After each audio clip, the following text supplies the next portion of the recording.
Good evening students. हम लोग आज एक ज्योग्राफी के चैप्टर के बारे में बात करेंगे।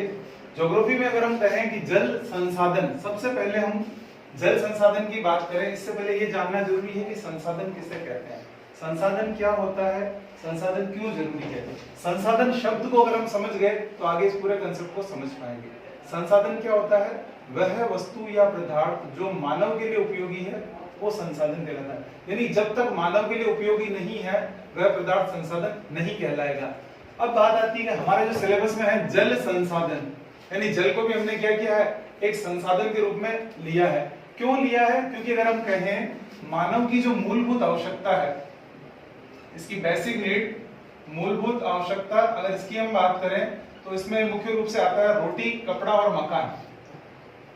रोटी, कपड़ा और मकान, इन तीनों चीजों की अगर हम बात करें तो इन तीनों में ही हमें बेसिक, तीनों जगह बिना जल के कुछ भी संभव नहीं है। अगर हमें खाना बनाना है तो उसके लिए हमें जल की आवश्यकता होगी। कपड़े के लिए अगर हम सूती वस्त्र उद्योग बनाना चाहते हैं, कपास उगाना होगा, सिंचाई के लिए जल की आवश्यकता होगी। मकान बनाना है तो मकान के लिए भी पानी की आवश्यकता होगी। तो जल हमारी महत्वपूर्ण आवश्यकता है, इसलिए हम कहते हैं जल क्या है, एक संसाधन, यानी मानव की आवश्यकताओं की पूर्ति करने के कारण जल को संसाधन कहा गया है। जल संसाधन की अगर हम पृथ्वी पर उपलब्धता की बात करें तो ये हमारा टोटल पृथ्वी के 71% भूभाग पर जल उपलब्ध है और 29% भूभाग पर स्थिर है। अब हम कहें 71% पे जब जलीय भाग है और स्थल भाग केवल 29% पे, फिर भी हमें जल प्रबंधन की या जल संसाधन को बढ़ने की जरूरत कहाँ होती है? इसका मुख्य कारण यह है क्योंकि ये जो 71% भूभाग पर जल है, इस जल का 97% भूभाग क्या है, मानव के लिए अनुपयोगी है। इसका हम यूज नहीं कर पाते। क्यों नहीं यूज कर पा रहे हैं? क्योंकि ये महासागर का पानी है और ये खारा पानी है। अभी तक हमारे पास ऐसी कोई तकनीक ही नहीं आई है कि हम समुद्र के पानी का सिंचाई के लिए या पीने के लिए उपयोग कर सकें। ये खारा जल होने के कारण मानव के लिए अनुपयोगी जल है 71%। फिर अगर हम देखें 71 टोटल, इसको 100% माने तो 97% महासागरों में चला गया, पीछे बचा 3% भूभाग। 3% भूभाग मीठा जल है, मानव के लिए उपयोगी जल है। इस जल को अगर हम 100 यूनिट्स मान के चले, 100 यूनिट्स मान के चले तो इसमें से 69%, यानी अगर हम कहें ये पूरा जो पृथ्वी का भूभाग है 69% भूभाग किससे ढका हुआ है? हिमटोपियों से, यानी बर्फ से ढका हुआ है। अगर हम कहें हिमटोपियां कहाँ पाई जाती है तो 6000 मीटर से अधिक ऊंचाई वाले स्थान जहां पर तापमान कम रहता है वहां पे बर्फ जमी रहती है, इसे हिम रेखा कहते हैं। हिम रेखा यानी वह रेखा जिसके ऊपर हमेशा बर्फ जमी रहती है, हिम रेखा कहलाती है। तो इस हिम रेखा के ऊपर लगभग 69% हिमटोपिया यानी हिमनद बने हुए हैं और बाकी जो रिमेनिंग है 30% वो अंडरग्राउंड वाटर के अंदर है, यानी पूरा जमीन के अंदर है। तो अगर 79 तो ये हो गया और 39 ये 30% अंडरग्राउंड हो गया। हमारे पास बचा सिर्फ 1%, यानी पानी की अगर हम देखें तो केवल 1% जल ऐसा है जो मानव के पीने योग्य है, कृषि के काम आता है और सिंचाई के काम आता है। अब बात आती है कि ये हम इसकी स्टडी क्यों कर रहे हैं, क्या कारण है?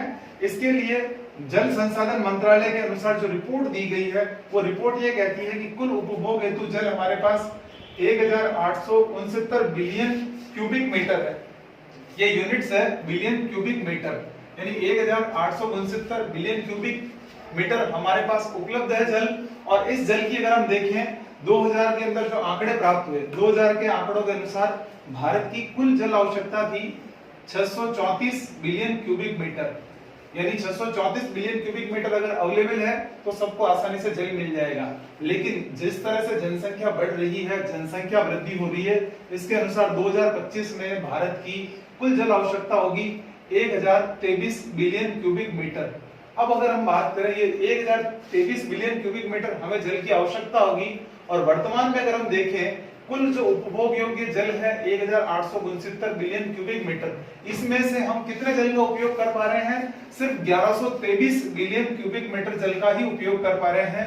और 1123 बिलियन क्यूबिक मीटर, और यहाँ अगर हम बात करें 1023 बिलियन क्यूबिक मीटर, यानी 2025 तक ये हो जाएगा। और इस 1023 में से भी ये जो जल है ये भी दो भागों में बटा हुआ है। सतही भाग यानी वह भूभाग जो धरती के ऊपर वाला भूभाग होता है उसे सतही भूभाग कहते हैं। वहां से 690 बिलियन क्यूबिक मीटर जल है और 433 बिलियन क्यूबिक मीटर भूमिगत जल है। अगर इन वर्तमान परिस्थितियों को देखते हुए अगर हम कहें कि 2025 में ये स्थितियां होगी, जल का संकट निश्चित आना है, यानी हमारी जिस तरीके से जनसंख्या बढ़ रही है उस तरह से पूरी जनसंख्या को जल नहीं मिल पाएगा और आपस में पानी को लेकर संघर्ष होंगे। अब बात आती है जब इस तरह के संघर्ष होने की स्थिति आती है तो हमें जरूरत किसकी पड़ेगी? जल प्रबंधन की। जल प्रबंधन का मतलब ये होता है कि जल का उस तरीके से उपयोग करें ताकि ये हमारे लिए भी सुरक्षित रहे और हमारी आने वाली पीढ़ियों के लिए भी सुरक्षित रह सके। जल प्रबंधन के लिए जो भारत सरकार ने व्यवस्था बताई है, ये आम नागरिकों और सरकार को सबको मिलकर इस पे काम करना चाहिए। सबसे पहला वर्ग वर्षा जल प्रबंधन। बारिश जो होती है उस पानी को हम ज्यादा से ज्यादा स्टोरेज करें।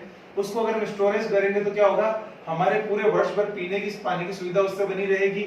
और इसके लिए घरों में हम टैंक बनाएं वर्षा होने।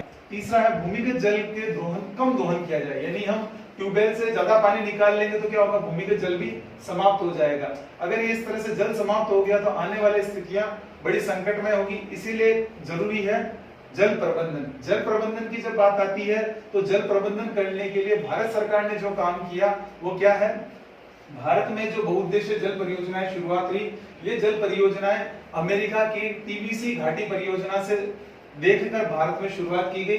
भारत के प्रथम प्रधानमंत्री पंडित जवाहरलाल नेहरू ने जो बहुउद्देशीय परियोजनाएं हैं इनको आधुनिक भारत के मंदिर कहा है, यानी भारत की जितनी भी बहुउद्देशीय परियोजनाएं हैं उन्हें आधुनिक भारत के मंदिर के रूप में कहा गया है। कल वाले नेक्स्ट क्लास में हम लोग ये पढ़ेंगे कि भारत की जो प्रमुख बहुउद्देशीय परियोजनाएं कौन